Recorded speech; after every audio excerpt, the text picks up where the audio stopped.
Hola. Este es el proyecto de POI para la clase de Miss Lili. Ella es Jimena y yo soy Estela.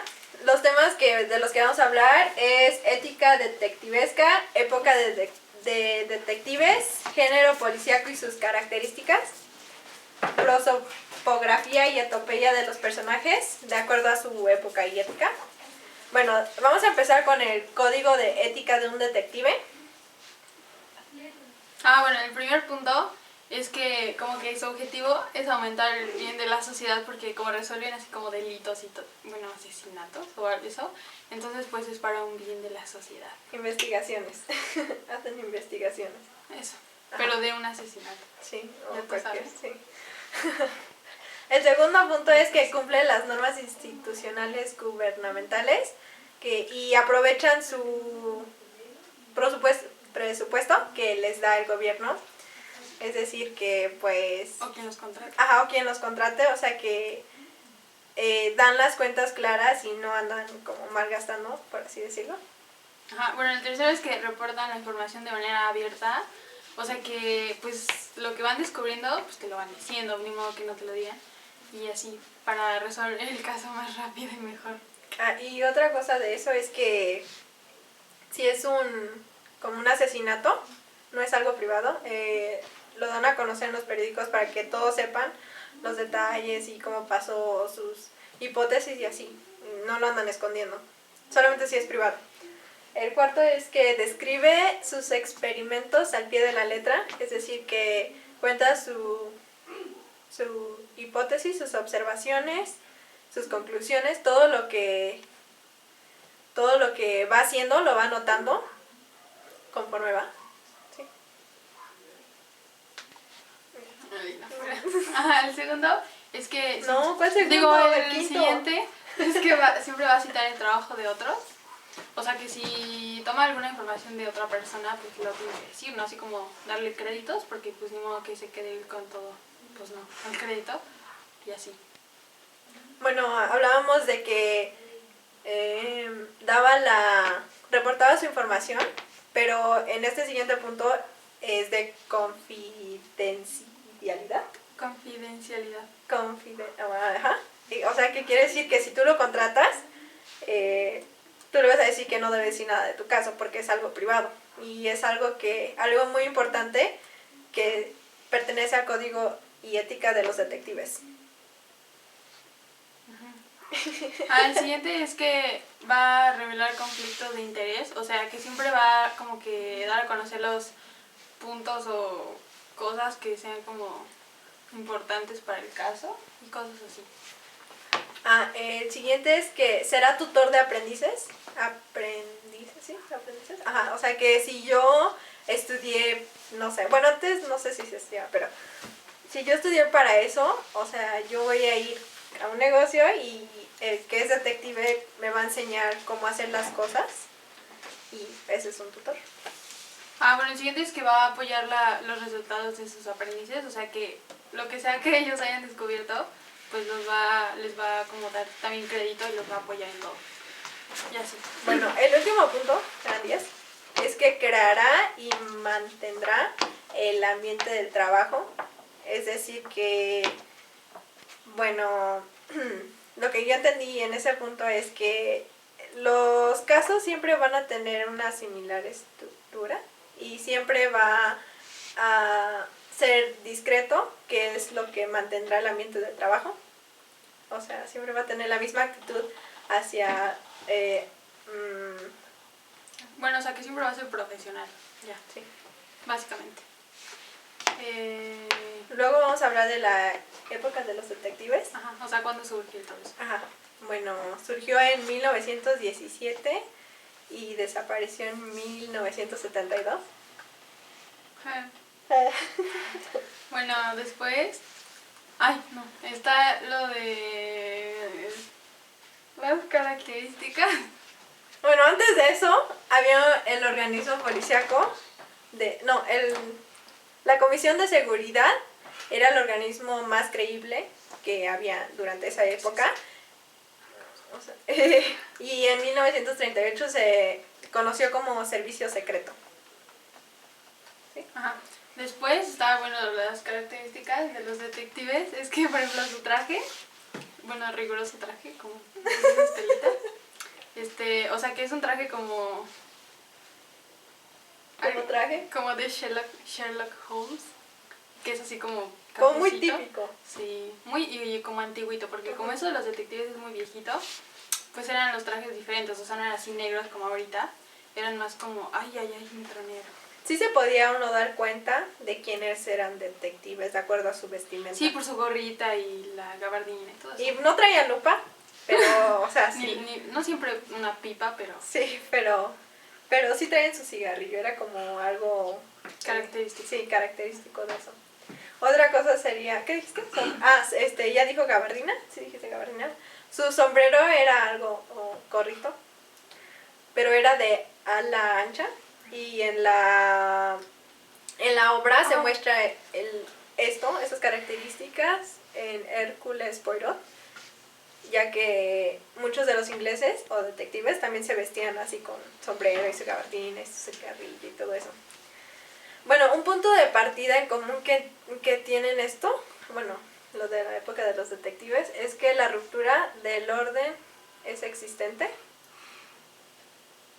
O sea que la forma en que escribían sus reportes era muy similar a lo de los otros detectives. La quiebra de las relaciones sociales aceptadas, la narración en cómo lo escribían su... ¿Cómo se llama? ¿Texto? ¿Historia? No. ¿Novela? No, no sé cómo decirlo. No es narración, es como cuando lo escribes. La forma en que lo dictaban. O sea, no era narración, era como dictaban. Era lo mismo. Y también una de las cosas era que en las obras detectivescas, podía ser una novela policíaca, aunque no tuviera criminal y no tuviera crimen, aún así podía ser aceptada como novela policíaca.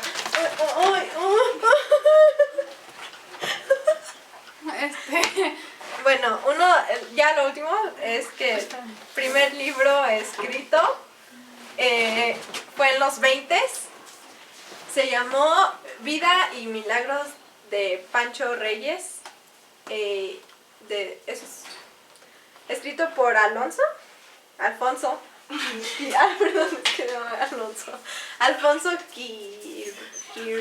Quiroga. Y ese es un detective mexicano. Bueno, voy a explicar más lo de la irrupción del crimen en una escena social. Un ejemplo que se podría tomar es el libro que estamos leyendo, que es El asesinato en el Orient Express. Y en eso van dando la información exacta que se necesita para que el lector crea sus propias conclusiones y vaya decidiendo quién es el culpable, aunque el autor no lo diga directamente. ¿En qué vamos? Bueno, estoy explicando algunos de los puntos de partida en común, comparando con el libro. Ajá. Bueno, ahora vamos a hablar de las características del género policíaco. Bueno, surge en el siglo XIX. Y los personajes, bueno, generalmente, es que como pues son detectives y policías y todo eso, pues es obviamente que los personajes son como, hay buenos y malos. ¿Qué haces? Y siempre hay como... ¿Vas a espantar a mí? Perdón, es que estoy viendo el tiempo. Perdón, ya. 9 minutos casi. Bueno, las características es que los personajes, o sea, siempre hay una lucha de personajes contra buenos y malos. Hay un policía, un detective, ¿qué? Un villano, pues, un asesino, una víctima, inspector, una espía a veces. A veces es un asesinato y a veces es una espía, dependiendo. O sea, puede ser que sea policía, detective o inspector. O sea, en la obra solamente va a haber uno de esos elementos, no los tres. Sí, por eso decía. Y va a haber un asesinato o un espía y una víctima o varias víctimas. Y va a haber testigos. ¿Qué más va a haber? Va a haber personajes accidentales. Ajá, Incidentales, perdón. Y hay otros personajes que aparecen pero no cambian la historia, porque los incidentales sí aparecen pero cambian la historia. El rumbo de la historia. Ajá. Bueno, los personajes. No. Bueno, los personajes, lo típico de estos tipos de novelas es que los buenos contra los malos, o sea, el detective o policía contra el asesino. En las historias tienen carácter bien definido y no evolucionan a través del relato o historia, es decir, que tienen su personalidad y todo ya bien definidos o ya escritos bien como son, y no van a evolucionar durante la historia. Puede que cambien de opinión, pero es poco probable. Bueno, los ambientes, el ambiente y los espacios pueden ser pues variados, ¿no? Pero generalmente son como en una ciudad o en cuartos cerrados, por ejemplo, por los interrogatorios y eso, cuando lo están interrogando los sospechosos, siempre son así casual como, típico con la lamparita, ya sabes, el cuarto oscurito, que lo están interrogando. O también las calles cuando pueden estar siguiendo a alguien o no sé, la calle, así. A las calles las utilizan para cuando quieren que haya testigos y se desarrolle más la historia.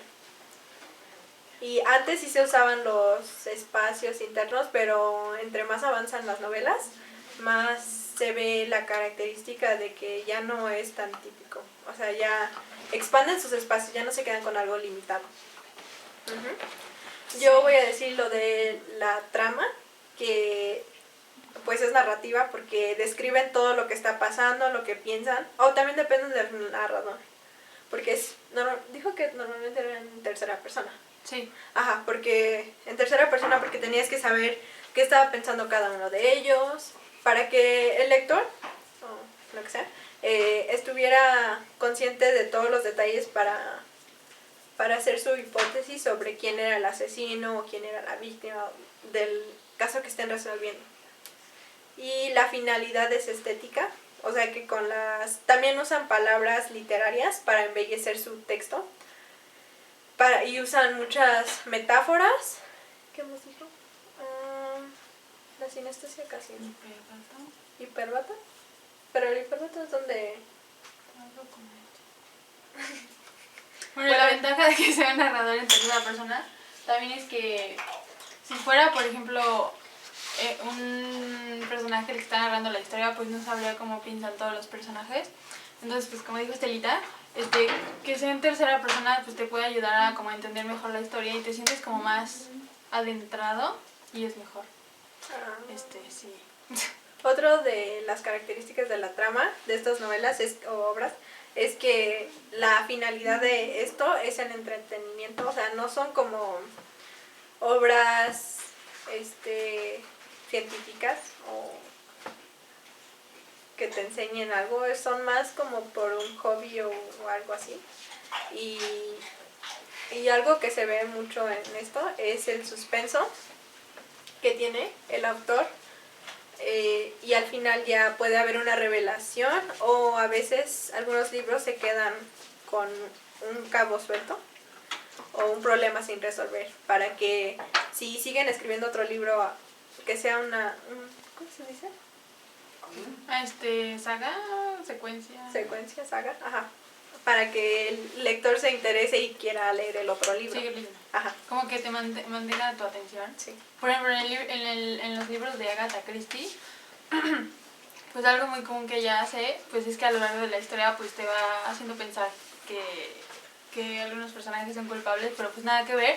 Y al final, o sea, lo tienes que leer hasta el final para darte cuenta qué pasa en realidad. Y eso es algo que te ayuda mucho a que mantengas como que la atención en el libro. El gusto, no sé cómo se diga. Sí. Y luego la temática, bueno, las temáticas que usualmente se usan en el género policíaco es, por ejemplo, los crímenes, pues obviamente porque los detectives tienen que resolver algún crimen y eso. Algún robo, pues también tiene que ver con los crímenes, pues sí. Secuestros, bueno, todo lo que tenga que ver así como con pues, crímenes, asesinatos, robos, secuestros y extorsión, engaños, ajá, lo que sea. Pues, es que de hecho en ese tiempo contrataban a los detectives para muchísimas cosas. Por ejemplo, cuando un hombre sospechaba que su mujer lo engañaba o algo así, pues contrataban detectives para que la siguiera y así. Sí, se usan para muchas cosas. Son como multiusos. ¿Qué? Bueno, después la estructura de la novela. De la novela. ¿Del género? O sea, de cómo está. Porque el género es la estructura de cómo. La estructura es cómo está escrito la novela. Y normalmente lo tradicional es introducción, nudo o el problema y desenlace, que es la solución. Pero en estas te hacen preguntar cómo, dónde, por qué, y mientras vas avanzando en la lectura, te vas dando cuenta de algunas cosas que van investigando, o sea, lo futuro, y mientras te van revelando el pasado. O sea, no precisamente son lineales, sino que algunas son saltos en el tiempo o cronológicas, creo que se llaman. ¿Sí, no, cronológico es que va así todo. No, eso es lineal. Cronológico también. Bueno, entonces da saltos en el tiempo, que significa que el autor puede hacer que uno de los personajes recuerde algo que vio o algo que hizo, algo que, no sé, puede sospechar.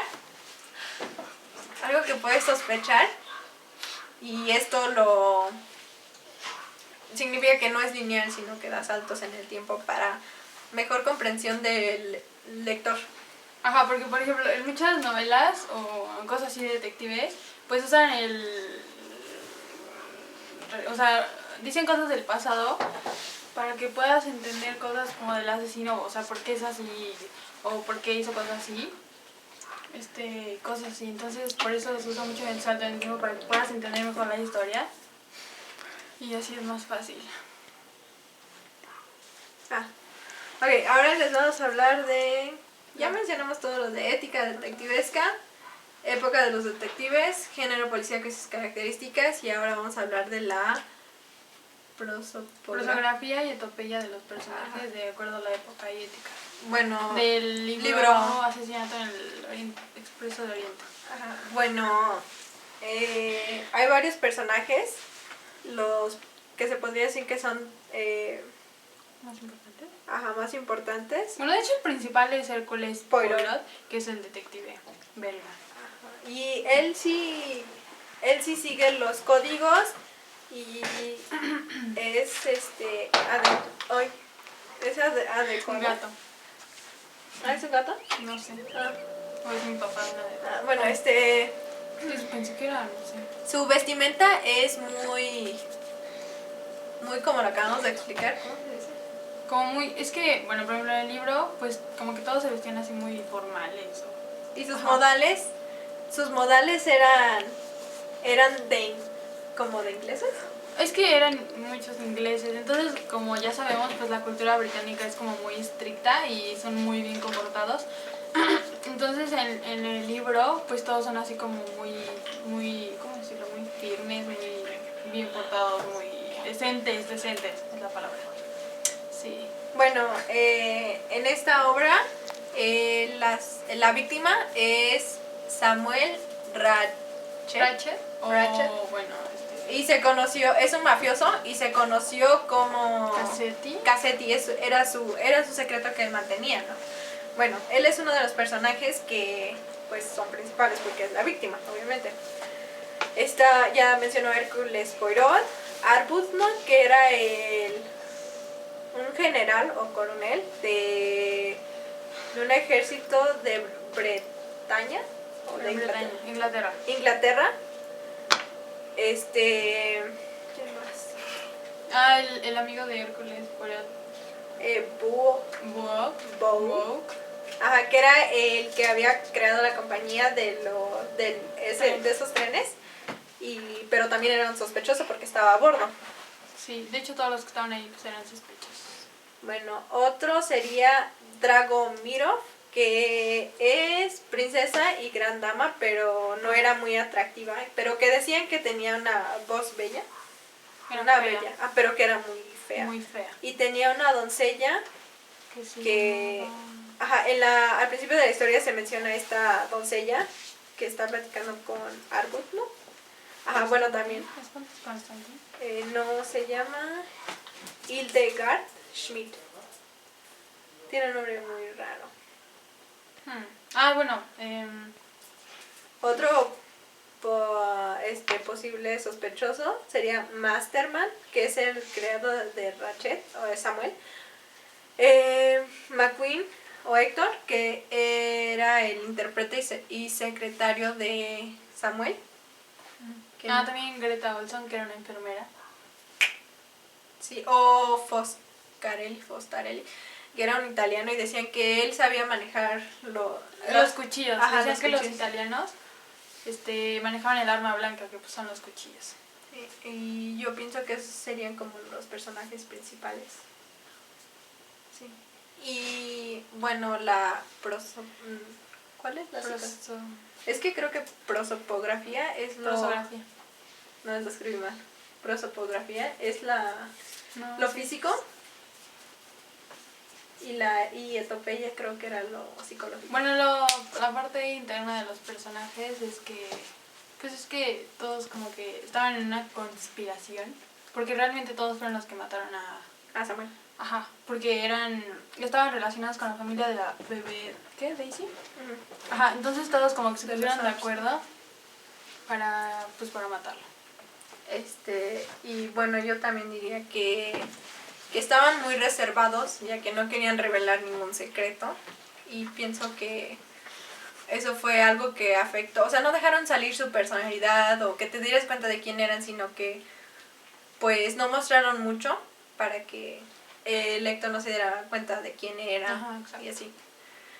No, y aparte todos tenían como una coartada, bueno. Porque todos estaban de acuerdo. Sí. Como ya lo dije. Exacto. Bueno, esos fueron todos nuestros temas.